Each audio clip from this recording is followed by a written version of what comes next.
오늘은 출애굽기 11장 말씀을 묵상하겠습니다. 오늘 우리가 묵상할 문제는요, 하나님께서는 마지막 재앙으로 장자를 죽이는 것을 선택한 이유가 무엇인가요? 라고 하는 것입니다. 하나님의 백성을 핍박하는 악인을 향한 하나님의 인내는 어디까지일까요? 그리고 하나님의 백성을 찾기 위해 하나님은 어떤 능력까지 사용하셔서 그분의 자녀를 구원하실까요? 오늘 본문의 말씀은 악인도 구원하기 위해 끝까지 노력하시는 하나님의 사랑과 한 사람의 그분의 자녀를 잃어버리지 않기 위해서 끝까지 찾으시는 우리 하나님 아버지의 불굴의 사랑을 보게 해 주십니다. 1절 말씀 보겠습니다. 여호와께서 모세에게 이르시기를 내가 이제 한 가지 재앙을 바로와 애굽에 내린 후에야 그가 너희를 여기서 내보내리라. 그가 너희를 내보낼 때에는 여기서 반드시 다 쫓아내리니. 하나님께서는 이제까지는 앞으로 내릴 재앙의 수를 말씀해 주지 않으셨습니다. 그러나 바로가 다시는 자신의 얼굴을 보지 말도록 하라고 스스로 자신의 운명의 한계를 선택한 다음에 하나님께서는 마지막 재앙을 남겨두었다고 말씀하십니다. 하나님께서 모세에게 한 가지 재앙을 내리고 나면 이제까지 보내지 않던 바로가 보내게 될 만큼 강력한 재앙을 주겠다라고 말씀하십니다. 그렇게 되면 애굽 사람에게 은금 패물을 구하라고 미리 알려주십니다. 그만큼 하나님의 구원이 확실하게 됨을 징표로 말씀하시는 것입니다. 2절 말씀에요. 백성에게 말하여 사람들에게 각기 이웃들에게 은금 패물을 구하게 하라 하시더니 여호와께서 그 백성으로 애굽 사람의 은혜를 받게 하셨고 또 그 사람 모세는 애굽 땅에 있는 바로의 신하와 백성의 눈에 아주 위대하게 보였더라. 그동안 이스라엘 백성은 노예 취급을 받으면서 보수를 받지 못하고 일을 했습니다. 사실 이스라엘 백성들은 노예가 아니었습니다. 애굽 사람들은 오히려 곡식을 얻기 위해 토지와 자기 몸까지 다 나라에 팔았습니다. 그 후에 소작농이 되어 노예처럼 됐습니다. 그러나 이스라엘 백성은 고센 땅에 살며 요셉을 통해 곡식을 공급받았으므로 노예가 되지 않았습니다. 그러나 그동안 그분의 백성은 노예처럼 고역을 해왔습니다. 하나님은 그 대가를 다 받도록 하십니다. 야곱도 삼촌 라반의 집에서 이런 삭슬 충분히 못 받았을 때 하나님께서 축복하셔서 다 받게 해 주셨습니다. 우리 하나님은 우리가 이 땅에 사는 동안에도 주의 백성으로서 수고한 대가를 받도록 도와주십니다. 우리의 먹고 살 모든 것들을 공급해 주십니다. 그리고 이스라엘 백성들이 그 은금 패물을 광야에서 성소를 짓는 데 사용했던 것처럼 하나님은 우리가 먹고 사는 것 이외에 풍족한 재물을 주실 때는 그것을 통하여 하나님의 사업을 위해 유용하게 사용할 수 있도록 은혜를 베풀어 주시는 것입니다. 4절 말씀에요. 모세가 바로에게 이르되 여호와께서 이와 같이 말씀하시기를 밤중에 내가 애굽 가운데로 들어가리니 애굽 땅에 있는 모든 처음 난 것은 왕 위에 앉아있는 바로의 장자로부터 맷돌 뒤에 있는 몸종의 장자와 모든 가축의 처음 난 것까지 죽으리니. 하나님께서는 그동안 9가지 재앙을 내렸음에도 바로가 마음을 강팍하게 하여 이스라엘 백성을 내보내지 않았는데 마지막 재앙으로 첫 번째 난 것들을 다 죽이는 재앙을 선택한 이유가 무엇일까요? 이미 출애굽기 4장 22절 말씀에 하나님은 모세를 처음 바로에게 보내실 때 이런 경고를 하셨습니다. 너는 바로에게 이르기를 여호와의 말씀엔 이스라엘은 내 아들 내 장자라. 내가 네게 이르기를 내 아들을 보내주어 나를 섬기게 하라 하여도 네가 보내주기를 거절하니 내가 네 아들 내 장자를 죽이리라 하셨다 하라 하시니라. 하나님은 이스라엘 백성을 장자라고 말씀하십니다. 자녀인 것은 분명하고 그 자녀 중에도 장자라고 말씀하십니다.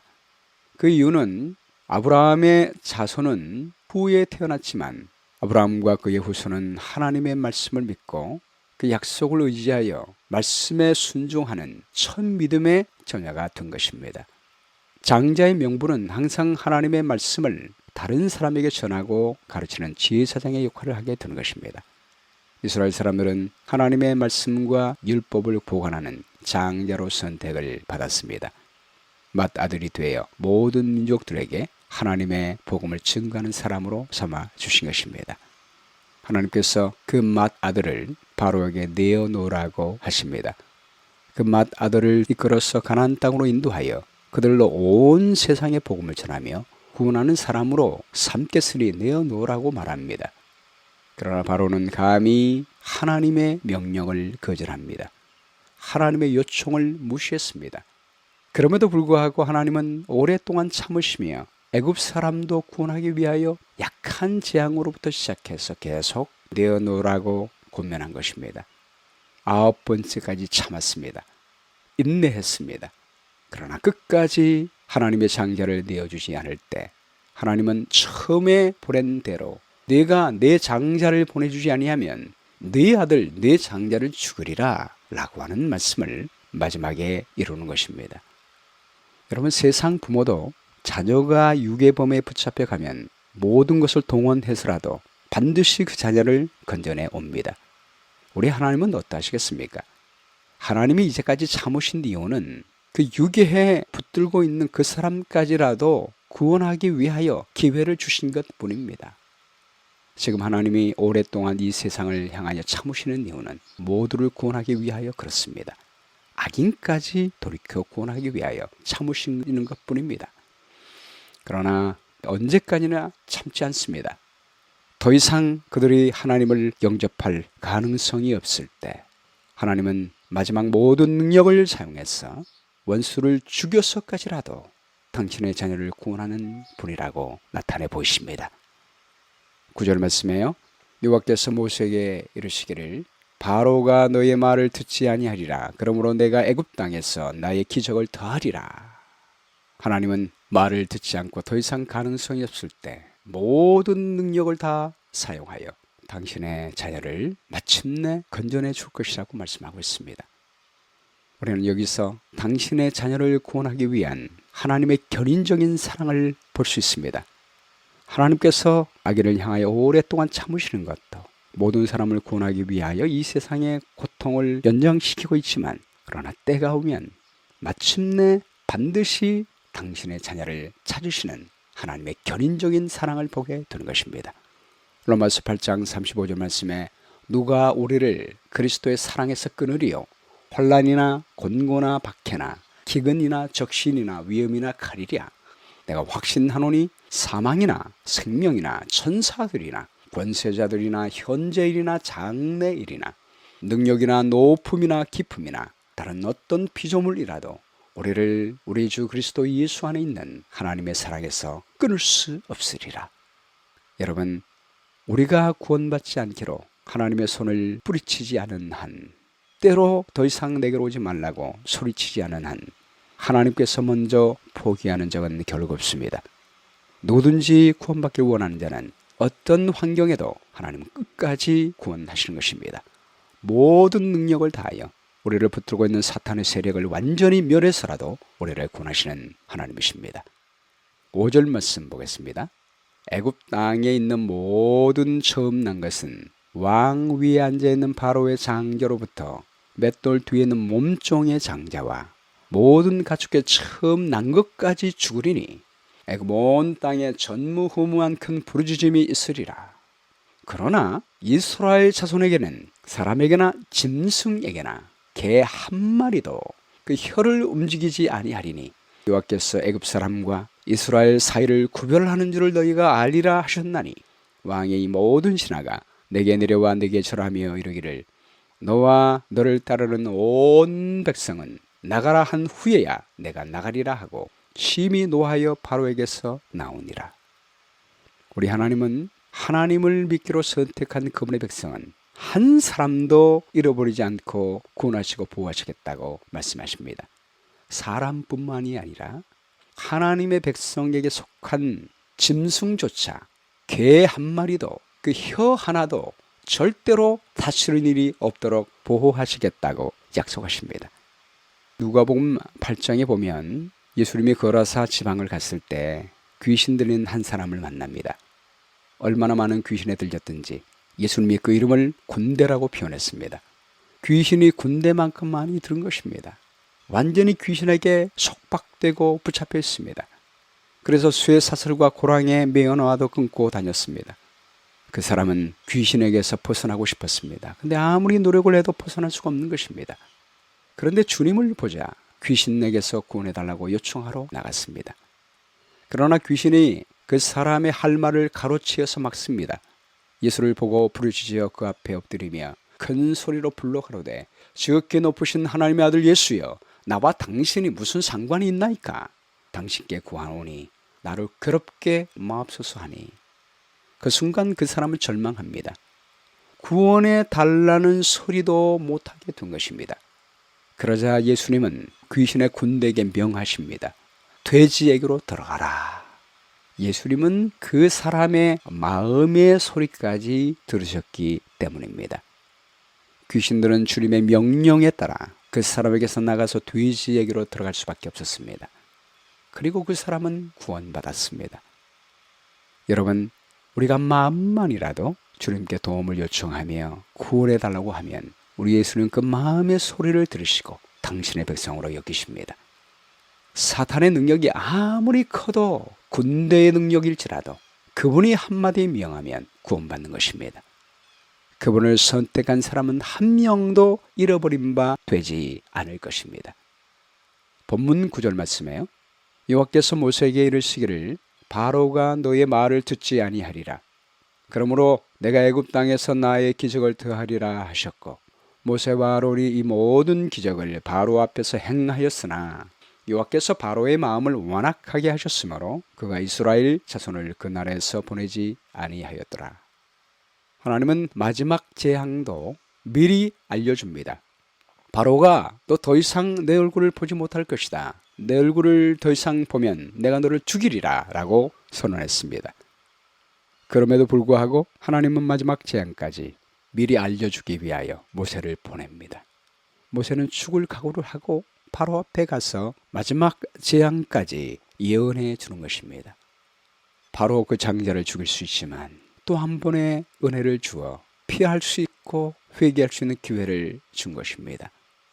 그 앞에 다시 가면 죽이리라 선언했지만 모세는 목숨을 걸고 가서 그 기별을 전해 줍니다. 하나님은 그가 마지막 기별을 전해도 바로의 마음은 이미 강팍해져서 돌이키지 않을 것을 아셨습니다. 아심에도 불구하고 마지막 심판하기 전에 또 기회를 주시는 모습을 보게 됩니다. 우리는 이를 통해 우리 하나님께서는 죄인이 멸망받기를 결코 기뻐하지 않고 돌이켜 구원받기를 얼마나 원하시는지를 보여주고 있습니다. 이 재앙을 미리 선언하는 목적도, 또 재앙을 주는 목적도 심판이 아닌 그들의 굳은 마음을 돌이키기 위한 하나님의 마음임을 보여주고 있는 것입니다. 성경에서 하나님께서 이 땅에 베푸시는 모든 심판, 허락하시는 재난은 최후의 심판이 아닙니다. 정말 최후의 심판은 재림 후에 1000년 뒤에 유황불의 심판이 있게 될 것입니다.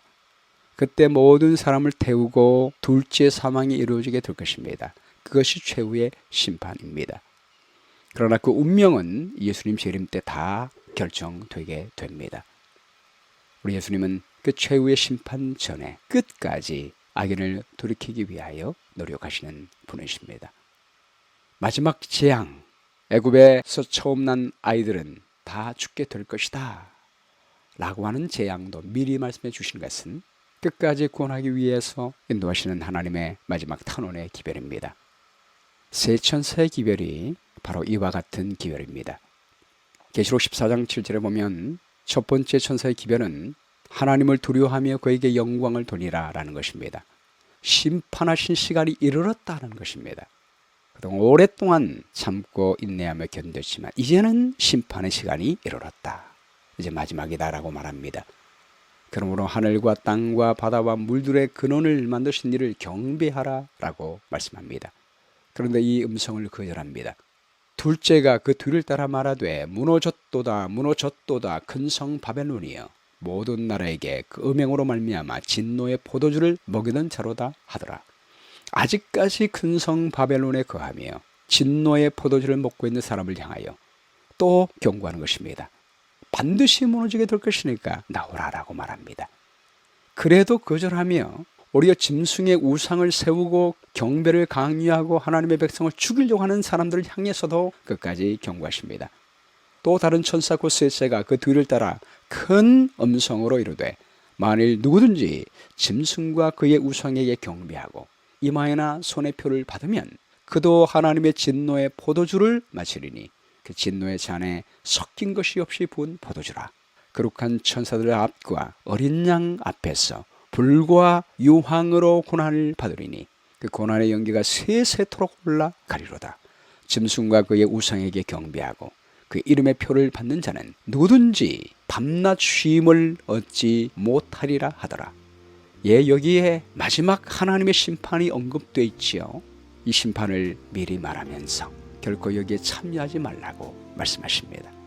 계시록 18장 4절 말씀처럼 하늘로부터 다른 음성이 나서 이르되 내 백성아 거기서 나와 그의 죄에 참여하지 말고 그가 받을 재앙을 받지 말라. 오늘 말씀 가운데 나타난 하나님의 품성은 무엇입니까? 자녀를 구원하기 위해 모든 능력을 사용하시며 악인까지라도 끝까지 구원하기를 열망하시는 아버지 하나님이십니다. 용기를 주는 약속은 하나님은 사탄의 편에 있는 백성까지 구원하기 위해 인내하고 재난을 주고 예언하고 기다리지만 끝까지 그들이 사탄의 편이 되어 그분의 백성을 놓아두지 않으면 우리 하나님은 그분의 모든 능력을 다하여 마침내 그분의 백성을 구원하시게 될 것입니다. 시스라 내용은 하나님의 권능은 사탄의 권능보다 훨씬 큽니다. 사람을 구원하기 위한 하나님의 사랑의 주는 결코 끊을 수가 없습니다.